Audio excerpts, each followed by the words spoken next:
नमस्ते बच्चों, मैं शिवानंद पाराशर आपका आईएएस की इस हिस्ट्री की सीरीज़ में आपका स्वागत करता हूं। शुरुआत करने से पहले मैं आशीर्वाद लेना चाहूँगा श्री न्यायपद्म सागर जी महाराज का एवं श्री मृणा श्री जी साहेब जी का। साथ ही इस पहल को मूर्त रूप देने के लिए मैं धन्यवाद करना चाहूँगा दिल्ली से श्री संजय जी संकलेचा जी का एवं गुजरात से श्री मेहुल जी रूपानी जी का। तो बच्चों, पिछली बार हमने देखा किस तरीके से स्वराज पार्टी थी वो अस्तित्व में आई, उसका फॉर्मेशन हुआ मोतीलाल नेहरू और सीआर दास जी के नेतृत्व में। उसके बाद हमने देखा भगत सिंह, चंद्रशेखर आज़ाद, इन्होंने जो रिवॉल्यूशनरी पाथ अपनाया, बंदूक का जो रास्ता अपनाया और बाद में किस तरीके से उनका हृदय परिवर्तन हुआ। उनको पता चला कि मास मूवमेंट्स, लोगों के विद्रोह, लोगों का एक मास जब रिवोल्ट होगा तभी पॉसिबल है कि हम अंग्रेजों को देश से भगा सकते हैं। लेकिन उद्देश्य एक ही था, किस तरह से अंग्रेजों का जो शासन है, विदेशी हुकूमत है देश के ऊपर, उसको हटाना है, तभी हमारा देश फल फूल पाएगा। उसी कड़ी में एक और जो चीज़ हम देखते आए शुरुआत से एक चलती आ रही थी कि कांग्रेस के कुछ लोग जो कि सरकार पर भरोसा करते थे कि धीमे धीमे सरकार उनको ऐसे कानून लेके आएगी कि हिंदुस्तानियों को खुद को रूल करने की परमिशन देगी। उसी कड़ी में एक 1919 में गवर्नमेंट ऑफ इंडिया एक्ट आया था, जैसे कि हमने इसके बारे में पहले पढ़ा था, जिसमें कुछ कुछ चीज़ें दी गई थी, लेकिन वो इतना सही नहीं था कि इससे इंडिया खुद से रूल कर पाए। अभी भी पूरी तरह से कंट्रोल जो था वो ब्रिटिशर्स के ही हाथ में था। इंडियंस जरूर काउंसिल्स में, जैसे अभी पार्लियामेंट जो होती है उसमें उस तरीके की उस समय भी थी, उसमें पार्टिसिपेट जरूर करते थे, लेकिन कोई उनके पास कोई अधिकार नहीं था। कोई भी कानून बनाने के लिए वो लोग सरकार को फोर्स नहीं कर सकते थे। तो 1919 में जब ये एक्ट बना था उसी समय डिसाइड किया गया था कि 10 साल बाद इसको रिव्यू किया जाएगा, देखा जाएगा किस तरीके से इसका पालन हुआ, इसमें और क्या बदलाव होने चाहिए। उसी के लिए एक कमीशन बनाया गया, जो साइमन जो एक पर्सन थे उनके नेतृत्व में, वो उसको हेड कर रहे थे उस कमीशन को, जो आप देख सकते हो इस पिक्चर में, ये साइमन जी हैं। तो ये रॉयल कमीशन बनाया गया। इस कमीशन में 7 MP से ब्रिटिश पार्लियामेंट के, उनको 1928 में भेजा गया। लेकिन इसमें कोई भी इंडियन मेंबर नहीं था, कोई भी एक भी इंडियन मेंबर नहीं था। आप सोचिए कि इंडिया के लिए आप कानून बनाने जा रहे हो और आप रिव्यू करने जा रहे हो। कानून उस समय मतलब उस समय का जो संविधान, किस तरीके से इंडिया को रूल करना है, क्या बदलाव आने चाहिए, उस कमीशन में कोई भी एक भी इंडियन नहीं है। तो नेचुरली जो इंडिया का रेस्पॉन्स था, जो मेन पार्टीज थी उस समय इंडिया की, मेन कांग्रेस थी, तो उसने इसका बायकॉट किया और पूरे देश में इसका विरोध हुआ। और साइमन गो बैक, इस तरीके से आप देख सकते हो पिक्चर में, काले झंडे इसको लहराए गए। पूरे देश में प्रोटेस्ट, हड़ताल, एकदम साइमन गो बैक के नारे लगाए जा रहे थे। जहाँ से भी साइमन निकलते थे उनको ये नारे लगाए जाते थे। उसी कड़ी में लाला लाजपत राय की मृत्यु हुई थी क्योंकि उनके ऊपर लाठीचार्ज किया गया था। इन्हीं प्रोटेस्ट में जब वो भाग ले रहे थे उनको इंजरीज हुई और वो उनकी डेथ हो गई। उसी के बाद भगत सिंह ने सैंडर्स की हत्या करी थी, जो हमने पिछले वीडियो में देखा। ठीक है, तो साइमन कमीशन के बाद से पूरे देश में फिर से एक तरीके से आप देख सकते हो कि एक पूरे देश में एक विरोध खड़ा हुआ। रिपोर्ट पब्लिश हुई 1930 में, लेकिन उससे पहले भी कुछ कुछ चीज़ें हैं जो हम आगे देखेंगे। और उसके बाद से, रिपोर्ट के बाद से, जो आप देख सकते हैं ये रिपोर्ट का देख रखा है, इसमें फर्स्ट पेज है। साइमन कमीशन की रिपोर्ट के बाद से गवर्नमेंट ऑफ इंडिया एक्ट 1935 आया, जो कि एक बहुत बड़ा एक्ट था। एक्ट मतलब कानून, जिसमें था कि किस तरीके की गवर्नमेंट होगी, कौन चलाएगा, क्या कानून होंगे। एक कानून, ये जो कॉन्स्टिट्यूशन होता है, संविधान होता है, उसमें सिर्फ ये लिखा रहता है कि पॉलिटिकल स्ट्रक्चर क्या होगा, राष्ट्रपति होगा या गवर्नर होगा, किस तरीके से राज्य होंगे, उनके पास क्या अधिकार होंगे, किस किस विषयों पर वो कानून बना सकते हैं, किन किन विषयों पर कानून बना सकता है। एक जो ब्यूरोक्रेटिक स्ट्रक्चर होगा, जो जिसके लिए आप प्रिपरेशन कर रहे हो, जो सिविल सर्विस का स्ट्रक्चर हो वो कैसा होगा, और बाकी की संस्थाएं कैसी होंगी, ये पूरा सब कुछ होता है। तो वो 1935 के एक्ट में भी था काफ़ी हद तक।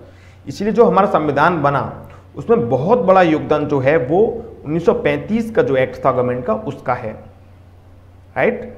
ये भी एक क्वेश्चन बनता है कि किसका सबसे बड़ा योगदान है। तो 1935 के एक्ट से ही हमने काफ़ी कुछ ले लिया, क्योंकि उस समय तक भी जो भी स्ट्रक्चर था, जो एडमिनिस्ट्रेटिव स्ट्रक्चर होना चाहिए, वो काफ़ी हद तक एक कंप्लीट तरीके से था, वही हमने फॉलो किया। और एक जो होती है ना, जो इसमें लोग कंफ्यूज होते हैं, आप बच्चे अभी आप समझ जाएं तो अच्छा है।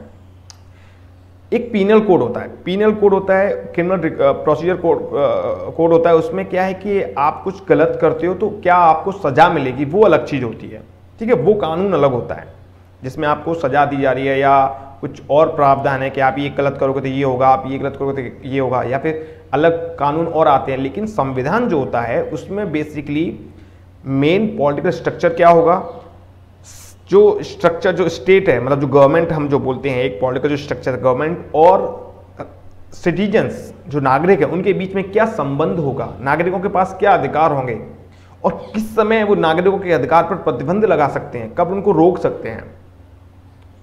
जो स्टेट मतलब सरकार, केंद्र की जो सरकार है, जो स्ट्रक्चर है, पॉलिटिकल स्ट्रक्चर है, वो कब कर सकता है ये सब। तो ये सारी जो चीज़ें हैं वो एक संविधान में होती हैं। उसी तरह का 1935 में एक एक्ट था। बाकी और भी बहुत सारे एक्ट आए छोटी छोटी चीज़ों पे, जैसे पुलिस एक्ट हुआ, एविडेंस एक्ट हुआ, और एक्ट आएंगे। लेकिन जो गवर्नमेंट ऑफ इंडिया एक्ट है वो बताएगा गवर्नमेंट ऑफ इंडिया कैसे चलेगी, उसमें कौन होगा, राज्यसभा होगा, लोअर हाउस होगा, अपर हाउस होगा, क्या होगा, ये सब चीज़ें हैं इसमें, ये आप समझ जाइए, क्लियर होना चाहिए। तो इसके कमीशन के आने के बाद से ना जो विरोध हुआ, उससे जो इंडिपेंडेंस मूवमेंट चली थी उसको एक बहुत बड़ा उत्साह आया, उसके अंदर लोगों के अंदर एक उत्साह आया, लोग पार्टिसिपेट की, क्योंकि बहुत लंबा समय हो गया था, बहुत लंबा समय हो गया था जब नॉन कोऑपरेशन मूवमेंट चलता, उसके बाद से बहुत लंबा समय हो गया था। अब क्या था कि जैसे मैंने बताया कि कोई भी एक भी मेंबर नहीं था साइमन कमीशन में, इंडियन मेंबर नहीं था, जिसका एक्चुअली मजाक उड़ाया गया था। जो secretary of state for India थे, जो ब्रिटिश पार्लियामेंट में secretary of state of India, मतलब वो ऑफिसर जिसको इंडिया के जो सचिव रहेगा, सेक्रेटरी रहेगा, जो इंडिया के बारे में सब कुछ पूरा जो जैसे अभी हमारे कैबिनेट सेक्रेटरी होता है, चीफ सेक्रेटरी होता है, तो उस तरह से इंडिया का जो पूरे से जो देखेगा एडमिनिस्ट्रेटिव जो पार्ट है वो secretary of state of India देखेगा। लॉर्ड ब्रिकनहेड थे, उन्होंने चैलेंज किया कि इंडियन लीडर्स इंडिया के लिए कॉन्स्टिट्यूशन, संविधान बना ही नहीं सकते हैं, उनके पास काबिलियत ही नहीं है। एक्चुअली अंग्रेज जो थे हमारे ऊपर हुकूमत करने के लिए जो जस्टिफाई करते थे, क्योंकि अपने यहाँ तो उनके अलग रूल थे, स्वतंत्रता थी लोगों के पास, हमारे पास नहीं थी, कुछ भी बोलने का अधिकार या कुछ भी करने का अधिकार नहीं था, तो उसको जस्टिफाई कैसे करेंगे दुनिया के सामने। वो कहते थे कि यहाँ के जो लोग हैं वो सक्षम ही नहीं है, they are not capable of ruling themselves, वो अपने आप को रूल ही नहीं कर सकते हैं। इसी कड़ी में ये एक इन्होंने ये बोला कि इंडियंस जो है अपना कॉन्स्टिट्यूशन बना ही नहीं सकते हैं। तो इसी को एक चैलेंज की तरह लिखते हुए एक कमेटी बनी, मोतीलाल नेहरू उनके चेयरमैन थे और जवाहरलाल नेहरू उनके पुत्र सेक्रेटरी थे। जवाहरलाल नेहरू हमारे फर्स्ट प्राइम मिनिस्टर हैं, ये मोतीलाल नेहरू हैं, जवाहरलाल नेहरू जी के पिताजी, फादर। तो उनके नेतृत्व में एक कमेटी बनी, ऑल पार्टी कमेटी थी, इसमें और भी पार्टी जितनी भी और पॉलिटिकल पार्टीज थी वो भी इसमें इन्वॉल्व थी। उन लोगों ने मिलके एक पूरी तरह से एक खाका तैयार किया, ड्राफ्ट तैयार किया कि क्या क्या हम अपने लिए चाहते हैं, हिंदुस्तान के संविधान में क्या क्या होना चाहिए, ऐसे उन्होंने बना के दिया, जो कि 1928 में जो ऑल पार्टी मीटिंग हुई, कॉन्फ्रेंस हुई, उसमें इसको पेश किया गया। तो इसमें हम देख लेते हैं मोटा मोटी के इंपॉर्टेंट चीज़ क्या है इस रिपोर्ट में, क्या रिकमेंडेशन थी इंपॉर्टेंट और उस समय दी गई 1928 में। ये और समझने की बात है कि देश आज़ाद हुआ 1947 में, और जब हमारा देश आज़ाद हुआ 1947 में, तभी जो भी हमारा संविधान था उसमें जो चीज़ें थी उसको उस समय की सापेक्ष में एक बहुत बड़ा कदम माना गया था। जबकि 1928 में ही हमने जो चीज़ें बात कही उसमें, जैसे कि फंडामेंटल राइट्स की जो बात की गई, जिसमें including right to vote, vote देने का अधिकार सभी लोगों को, मैन एंड वुमेन एवं 21 ईयर्स ऑफ एज, सब 21 साल से ऊपर के सभी लोगों को वोट देने का अधिकार की बात थी, जो कि उस समय नहीं था, जो कि बहुत बड़ी बात थी, क्योंकि हमारा जो देश था इतना अशिक्षित था, बहुत बड़ी जनसंख्या जो अशिक्षित थी। तो उस बेसिस पे इस समय समझा था कि जो लोग अशिक्षित हैं उनके अंदर ये समझ नहीं है कि वो किसको वोट देना चाहिए, किसको वोट नहीं देना चाहिए। इसलिए उस समय जो वोटिंग राइट्स था, उस समय जो इलेक्शन, जैसे हमने देखा पिछली वीडियो में जो इलेक्शन हुए थे, उन इलेक्शंस में भी सिर्फ लिमिटेड फ्रेंचाइजी थी, कुछ लोगों को ही वोट करने का अधिकार था, जो पढ़े लिखे हों, पैसे वाले हों, जमींदार हों, या और जो भी संस्थाएं उनके मेंबर्स हों, उन्हीं को बस वोट करने का अधिकार था, सारे लोगों को नहीं था। तो उस समय ये बात कहना कि हम हिंदुस्तान के हर व्यक्ति को वोट करने का अधिकार देंगे। उस समय बहुत बड़ी बात थी, क्योंकि उस समय बाकी के देशों में भी ये चीज़ अभी इम्प्लीमेंट नहीं हुई थी। काफ़ी देशों में भी विमेन को राइट्स नहीं था वोट करने का, या फिर यूएस में जो ब्लैक्स है उनको पास राइट्स नहीं था वोट करने का। तो इस तरीके से हिंदुस्तान अगर ये बात बोल रहा है और 1947 में उन्होंने इम्प्लीमेंट भी किया हमारे देश ने, तो ये बहुत बहुत बड़ी बात होती है। मैन और विमेन को बराबर के अधिकार देने की बात हुई, सबको बराबर का अधिकार रहेगा। और एक बहुत बड़ा इश्यू था जो कि और हम आगे डिटेल में देखेंगे कि मुस्लिम्स जो माइनॉरिटीज़ हैं, जो डिफरेंट कम्युनिटीज़ हैं, उनको सेपरेट इलेक्टोरेट नहीं दिया जाएगा, जो कि उस समय था 1919 में जो लेके आए गए कि जो मुस्लिम्स हैं वो सिर्फ मुसलमानों के लिए इलेक्ट करेंगे। तो वो चीज़ हटाने की बात की, और यही एक बहुत बड़ा पॉइंट बना जिसपे कि जो मुस्लिम्स थे वो इस पर हट गए। उस रिपोर्ट से उन्होंने इसका फिर विरोध करना चालू किया कि सेपरेट इलेक्टोरेट तो था, इसमें था कि किसी के लिए नहीं देगा। ऐसा नहीं होगा कि जो मुसलमान है वो मुसलमानों को इलेक्ट कर रहे हैं, या सिख हैं तो सिख को इलेक्ट कर रहे हैं, या क्रिश्चियंस हैं तो क्रिश्चियंस को इलेक्ट कर रहे हैं। ऐसा नहीं होगा, सब लोग बराबर हैं, कोई भी चुनाव लड़ सकता है और सब लोग उसके लिए वोट करेंगे, इस तरीके से होगा। अच्छा, एक और चीज़ देखिए कि डोमिनियन स्टेटस की बात की थी इस रिपोर्ट में, लेकिन ये नहीं बोला था कि हमें कंप्लीट इंडिपेंडेंस चाहिए। कंप्लीट इंडिपेंडेंस की बात अभी भी नहीं इस रिपोर्ट में नहीं थी, जो कि अगली साल से आएगी, जब जवाहरलाल नेहरू का जो इन्फ्लुएंस है वो कांग्रेस पार्टी पे बढ़ता जाएगा, जवाहरलाल नेहरू और सुभाष चंद्र बोस का इस साल के बाद, तब एक पूर्ण स्वराज की बात आएगी। और फिर उसके बाद से कांग्रेस पार्टी हमेशा पूर्ण स्वराज की मांग रखेगी। लेकिन इस रिपोर्ट में डोमिनेंट स्टेटस की बात थी। डोमिनेंट स्टेटस जो होता है कि हम अपने आप को रूल तो करेंगे, लेकिन अल्टीमेट जो कंट्रोल रहेगा वो ब्रिटिश के हाथ में रहेगा। हम अगर वो चाहें हमारे जो रूल्स हैं उनको वीटो करना चाहो वहाँ से कर सकते हैं, लेकिन हम पूरी तरह से एडमिनिस्ट्रेशन हमारे हाथ में रहेगा। ब्रिटिशर्स यहाँ से चले जाएंगे, लेकिन हमें कंप्लीट इंडिपेंडेंस नहीं होगी कि हमारे कानून हम खुद से अपने लिए कानून बना पाएँ, कोई भी लॉ बना पाएँ जो कि हमें कोई हमें बाधित ना करे, कोई रोक ना सके। तो ये उस समय बात नहीं थी। अब लेकिन मुसलमानों को सेपरेट इलेक्टोरेट न देके उनको रिजर्वेशन की बात की गई कि रिजर्वेशन दिया जाएगा जहां पर वो माइनॉरिटी में है। जिस राज्य में उस समय जो राज्य थे जहां पर उनकी संख्या कम है, माइनॉरिटी मतलब उस राज्य में अगर संख्या कम है, तो वहां की जो उस राज्य की जो विधानसभा होगी, जो काउंसिल होगी, उसमें उनको रिजर्वेशन दिया जाएगा। और सेंटर में भी केंद्र सरकार जो होगी, जो भारत देश का जो स्ट्रक्चर होगा उसमें केंद्र सरकार होगी, उसमें भी उनको रिजर्वेशन दिया जाएगा, जिससे कि उनको ये ना लगे कि उनका रिप्रेजेंटेशन नहीं है इस देश में। उस समय तक भी हिंदू मुस्लिम वाली जो चीज़ें हैं, ऐसा नहीं कि अभी के टाइम में हम जैसा देखते हैं अभी के टाइम पे, उस समय भी बहुत प्रॉब्लम्स थी। तो ये जो चीज़ थी कि मुसलमानों को सेपरेट इलेक्टोरेट नहीं होगा, लेकिन उनको रिजर्वेशन होगा सेंटर में भी और स्टेट में भी।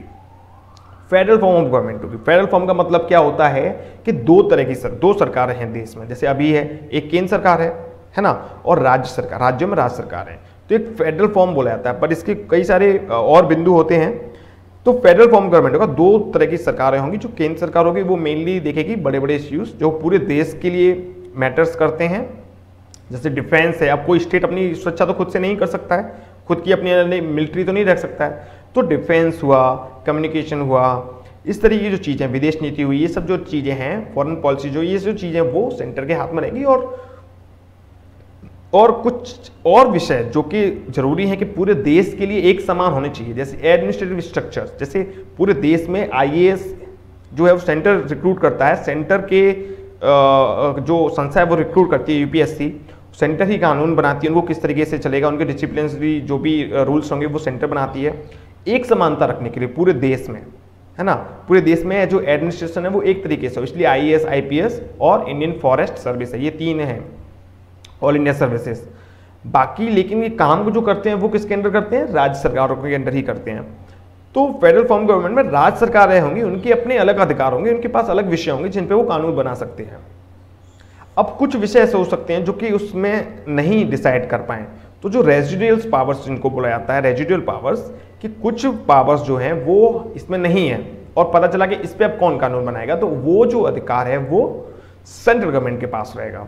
तो ये इस तरीके का फेडरल गवर्नमेंट बनाने की बात है जो अभी भी है ऐसा ही है कि रेजिडुअल जो पावर्स हैं वो सेंट्रल गवर्नमेंट के हाथ में। उस समय क्या था, उस समय गवर्नर जनरल जो था इंडिया का उसके हाथ में था, वाइसराय उस समय जो थे उनके हाथ में था। अब governor general to be the constitutional head, क्योंकि हम बात कर रहे हैं कि डोमिनियन स्टेटस की बात कर रहे हैं, इसलिए जैसे अभी प्रेसिडेंट है तो प्रेसिडेंट की जगह उस समय जो गवर्नर जनरल होगा उसको ब्रिटिश मोनार्क, ब्रिटिश का जो राजा है वही इसको अपॉइंट करेगा। और एक और बड़ी बात थी उस समय बोली गई थी कि जो प्रोविंसेस हैं, जो राज्य का गठन होगा वो बनाए जाएंगे तो किस बेसिस पर बनाए जाएंगे, कैसे डिसाइड किया जाए कि यहाँ पे उत्तर प्रदेश है, यहाँ पे मध्य प्रदेश है, यहाँ पे तमिलनाडु है, यहाँ पे आंध्र प्रदेश है, यहाँ पे महाराष्ट्र है, तो किस बेसिस पे बनाए जाएंगे। तो उस समय ही बोला गया कि ये भाषाई के विषय पे बेस पे बनाए जाएंगे, भाषा के बेस पे, लैंग्वेज के बेस पे बनाया जाएगा, लिंग्विस्टिक लाइन्स बनाया जाएगा। हालांकि ऐसा 1947 में नहीं किया गया, जिसका एक अलग रीज़न है उसके न करने का। वो इसलिए नहीं किया गया था क्योंकि उस समय जो परिस्थितियाँ थीं, जो सिचुएशंस थी उस समय, उसको देखते हुए जिस तरह से हमारा एक रिलीजन के आधार पर विभाजन हुआ था और जो उस समय जो केओस था, उस समय इंटेग्रिटी की बहुत ज़रूरत थी। क्योंकि ऐसा हो सकता था कि लोग, क्योंकि बहुत सारा हुआ ही, काफ़ी सारे जो छोटे छोटे राज्य थे उन लोगों ने देश में शामिल होने से मना कर दिया, है ना। तो अगर लैंग्वेज के आधार पे उस समय राज्य बनाते हैं तो हो सकता है वो उनके अंदर एक ऐसी सॉलिडरिटी आए कि वो लोग देश से विभाजन की मांग करने लगे। तो एक इंटीग्रेशन के लिए, कंप्लीट इंटीग्रेशन के लिए ये 1947 में डिसाइड किया गया था, जो कि बाद में माना गया 1956 के बाद में कि भाषाई तौर पे राज्यों का गठन नहीं हुआ 1947 में। लेकिन 1928 में ये बात कर रहे थे तो ये हमें पता था ऐसा तो करना ही है, क्योंकि जो आइडेंटिटी है, भाषा की जो आइडेंटिटी है वो हमारे देश में बहुत ही स्ट्रांग थी पहले से ही, अभी भी बहुत स्ट्रांग है। जैसे हम देखते हैं कि नॉर्थ के जो स्टेट्स हैं और साउथ के स्टेट्स हैं, जैसे तमिल है, तमिल जो लोग हैं उनके अंदर तमिलियंस की बहुत एक स्ट्रॉन्ग आइडेंटिटी है, या महाराष्ट्र के अंदर मराठी जो लैंग्वेज, उसके बेसिस पर लोगों के अंदर एक अलग ब्रदरहुड की फीलिंग आती है कि we are Marathis, the only common thing is that they speak the same language, Marathis, ठीक है। तो जो भी राज्य हैं अभी के, वो आप देखोगे कि जो तेलुगु राज्य है आंध्र प्रदेश, जो कि अभी दो भागों में डिवाइड हो गया, तेलंगाना अलग से बन गया, कर्नाटका है वो कन्नड़ा स्पीकिंग पीपल है वहाँ पे, Tamil Nadu Tamil speaking people, Kerala they speak different language, Malayalam, Rajasthani उनकी सेपरेट लैंग्वेज है राजस्थानी, हालांकि वो हिंदी से मिलती जुलती है, हिंदी उत्तर प्रदेश, बिहार, और उसमें अलग अलग डायलैक्ट्स हैं, राजस्थान में भी, उत्तर प्रदेश में भी, बिहार में भी, मध्य प्रदेश में भी, लेकिन हिंदी एक तरीके से, पंजाब पंजाबी पे बना जिसके लिए बहुत प्रोटेस्ट हुआ, जिसके बाद में पंजाब अलग बना था, पंजाब हरियाणा से अलग हुआ था, हरियाणा हिंदी स्पीकिंग स्टेट हो गया, पहले एक ही स्टेट थे। तो इस तरीके से लैंग्वेज जो है एक बहुत स्ट्रॉन्ग आइडेंटिटी होती है लोगों की, जो हमें एक पहचान देती है लैंग्वेज। तो उसके बेसिस पे उसी समय डिसाइड किया गया था कि उसके बेसिस पे राज्यों का गठन किया जाएगा। अब इसका रिस्पॉन्स क्या था इस रिपोर्ट का, तो मेनली जो मुस्लिम लीडर्स थे वो मोतीलाल नेहरू से मिले दिल्ली में और सजेस्ट किया कि कुछ और इसमें आप ऐड कीजिए, जैसे कि आप मुस्लिम को रिजर्वेशन दे रहे हो तो रिजर्वेशन कितना होना चाहिए, 1/3 होना चाहिए। दूसरा उन्होंने बोला कि पंजाब और बंगाल जहाँ पे मुस्लिमों की ज़्यादा आबादी थी, पंजाब अभी का पंजाब नहीं, पाकिस्तान का पंजाब मिला के जो पूरा पंजाब था वो उस पंजाब में मुस्लिम्स मेजॉरिटी थी। और बंगाल अभी बांग्लादेश का मिला के बंगाल हो गया, ईस्ट बंगाल वेस्ट बंगाल, तो वो बंगाल जो है वो उसमें भी मुस्लिम्स की मेजॉरिटी थी, पॉपुलेशन ज़्यादा, तो उनके प्रपोर्शन में उनको सीट्स मिलना चाहिए, ये बात की गई, ठीक है।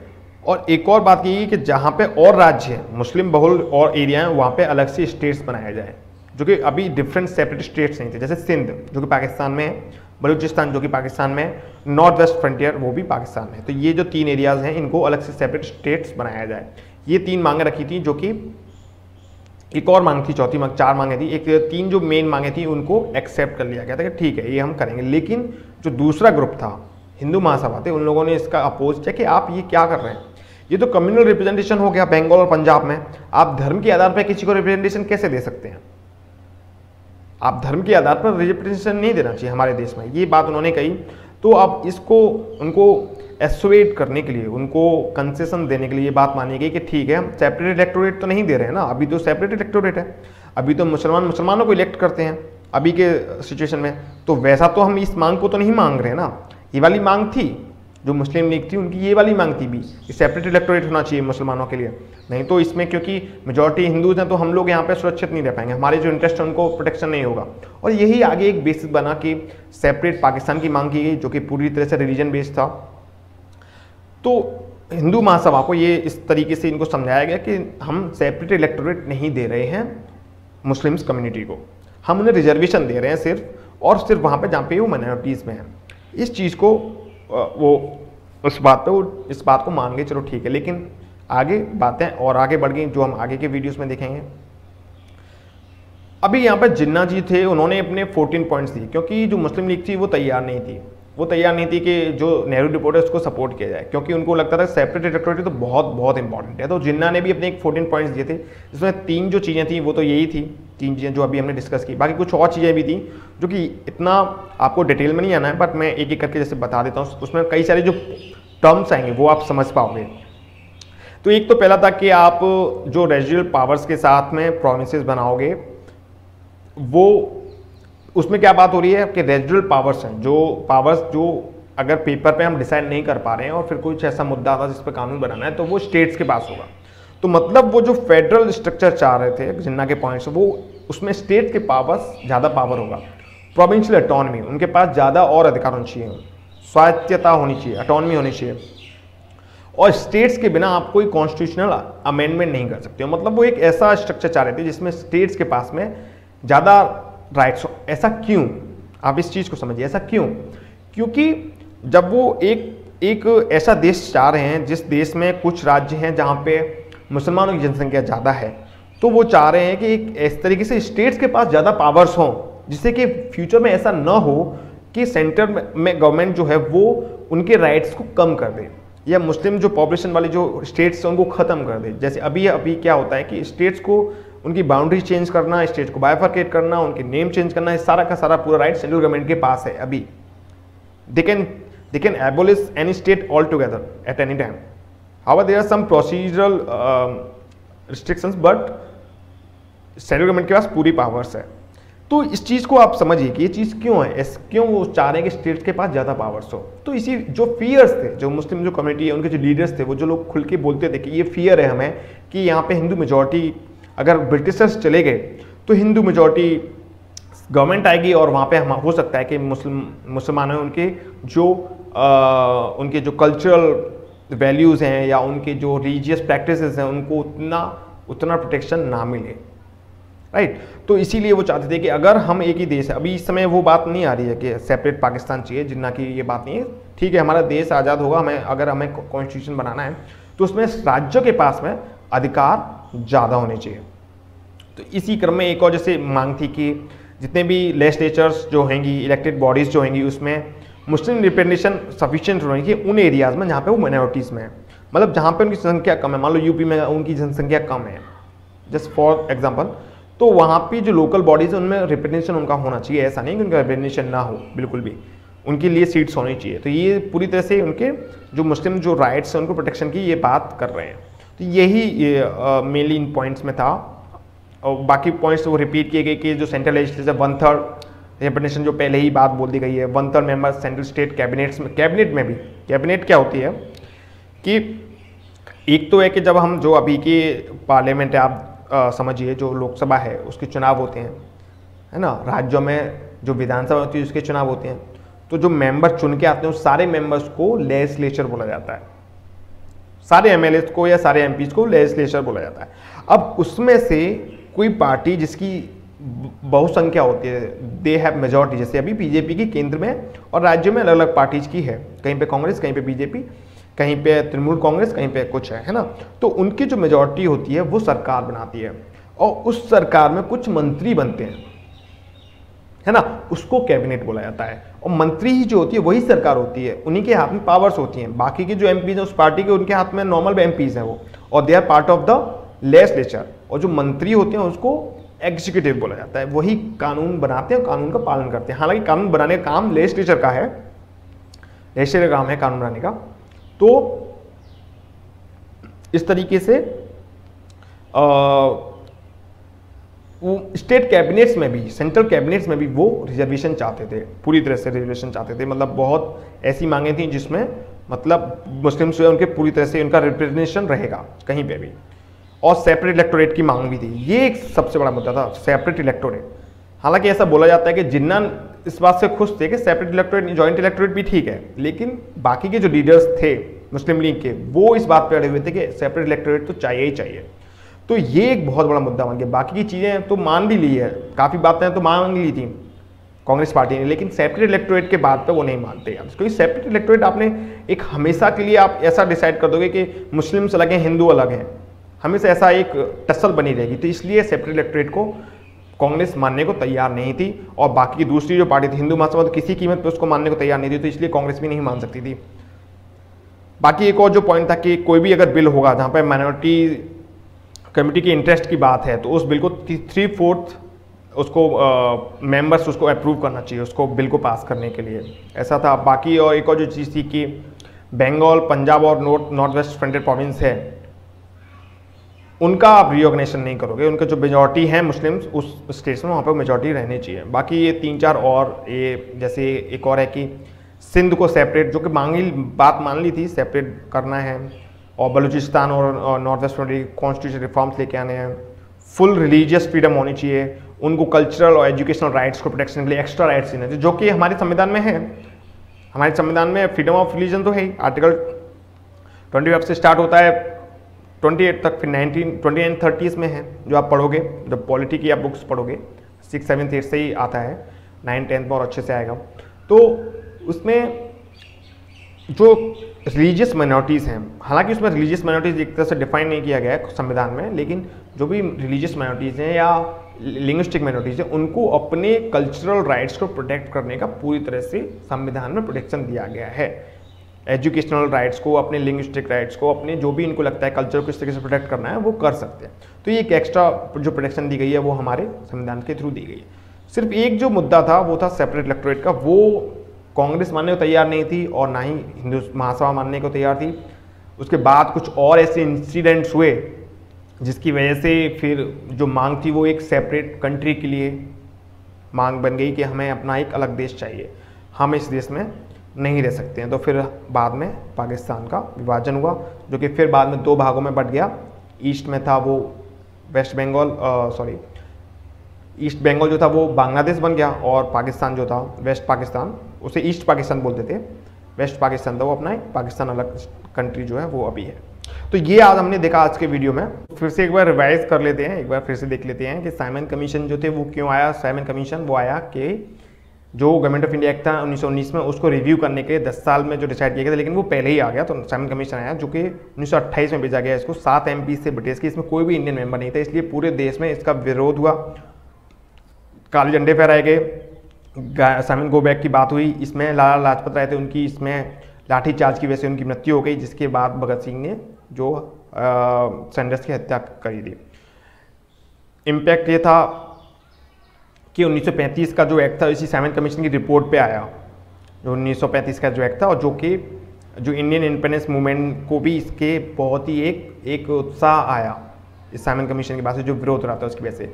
अब इंडिया को बोला गया था कि आपके बस की बात नहीं है कि आप अपने लिए संविधान बना सको, इसलिए इसको चैलेंज लेते हुए एक ऑल इंडिया एक कमीशन बना, जो कि मोतीलाल नेहरू थे उनके नेतृत्व में, उन्होंने रिपोर्ट दी, नेहरू रिपोर्ट, जिसमें कि कई सारी रिकमेंडेशन थी। जिसमें इंपॉर्टेंट था कि फंडामेंटल राइट्स देना, राइट टू वोट जो है वो सभी को देना, मैन वुमेन को इक्वल राइट्स देना, सेपरेट इलेक्टोरेट ना होना किसी भी कमेटी के लिए, लेकिन रिजर्वेशन रहेगा मुसलमानों के लिए, और इंडिया को डोमिनेंट स्टेटस रहेगा।